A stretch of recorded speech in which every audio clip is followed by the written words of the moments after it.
Welcome to Bible Study with Fred. I'm in Proverbs 23, 10, and 11 to start with today. I hope we can have a Bible study seated across the table from each other with our Bibles open. I'll share my interpretation. You share your interpretation. And feel free to make comments on what I say.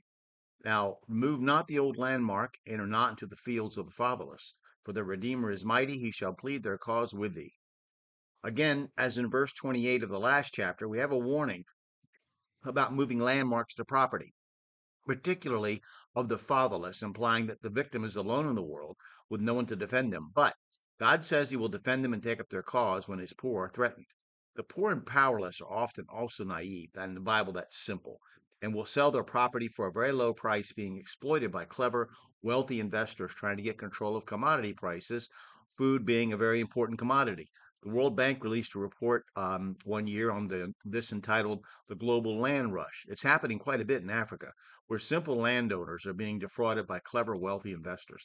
This sort of practice, where corporations perform the wicked acts of 19th century European colonial powers, is called neocolonialism. Imagine you're a poor African farmer, and someone comes in and offers you almost nothing, which is far more than the nothing you have right now, and you, in your naivete and desperation, accept it, only to find that in a short time you have nothing again, and now no land. If I, as a Christian, make a deal with a simple person that robs him of his property for a pittance because I know he doesn't know any better, it is wickedness and judgment is coming. Perhaps the world economy is going to come down because God is going to visit the wicked world, this wicked world, for its theft, fraud, and extortions. The world's wealthy and governments have played monopoly with the poor's life savings and lost them in the markets. They've exploited the naivete and lack of understanding of the poor and taken their property. There seems to be no end to the greed of the rich and powerful in governments, and it doesn't matter what system of economy you go by. The Chinese Communist Party runs the economy in China, and the wealthy are in the party, so you can't look to communism as practiced. They have workers committing suicide and have built cities that have almost no people living in them, and their economic success is such a fraud that it's bound to collapse sometime, possibly soon.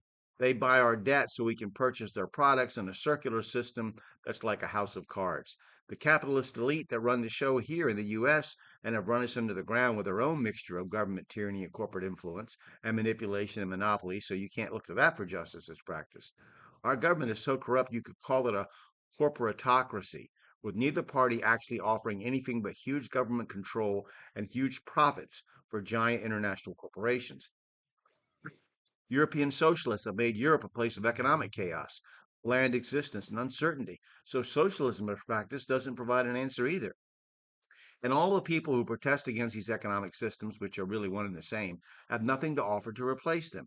I know, under the American business type of financial doctrine, a deal is a deal, and if you make a bad deal, that's your fault. Under God's doctrine, though, if you make a deal with someone you know lacks experience in such matters, has no way to gauge what's fair, or is desperate, and in doing so, you skin them, you might feel clever and smart, but to God, you are as wicked as any Canaanite idol worshiper. I think this wicked world is being visited by God in judgment for whether you are a communist, a capitalist, or a socialist. Greed is the world's way, as it's mine. If we all viewed all of our resources as belonging to God, then perhaps we behave differently, as he makes very clear statements regarding how we Christians are to help each other. If you enlarge that idea to the world and to government, you would have a different world for sure. It's been said that under capitalism, man exploits man. Under socialism, it's just the other way around. Get it? Under the law, God commanded the Hebrews, Exodus 22:22, you shall not afflict any widow or fatherless child. God is the judge and the deliverer of those of his who are disenfranchised, whose place in society is not secure by virtue of circumstances they have no control over. Psalm 68:5. Father of the fatherless and a judge of the widows is God in his holy habitation. The Christian church is to be a family. Those without natural parents living should have their Christian family to protect them and care for them. Sadly, most churches today have turned over the care for their poor and their weak to the state. Now, it appears that the state will be less willing and able to perform that function, so it may be put back to the church to take care of its own as the New Testament church did. Here is the Bible's definition of pure religion. James 1:27. Pure religion and undefiled before God and the Father is this, to visit the fatherless and widows in their affliction, and to keep himself unspotted from the world. The point of this proverb is not to oppress or infringe upon the rights of property of God's poor and powerless, for God is their protector. And you have to answer to him, for what you've done.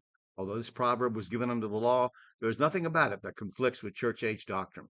So I would ask you to please, I'm going to ask you to please spend some time today reading your Bible, let God speak to you through his word, studying your Bible, cross-referencing the verses, pray to God for wisdom and understanding, and then share your interpretation with someone else. Now, you can purchase my comments on Amazon. I hope you do. You can read them for free on blogger.com. But if you watch this video this far, would you please click like and subscribe or follow and share the video with someone else? And feel free to make comments. Thank you.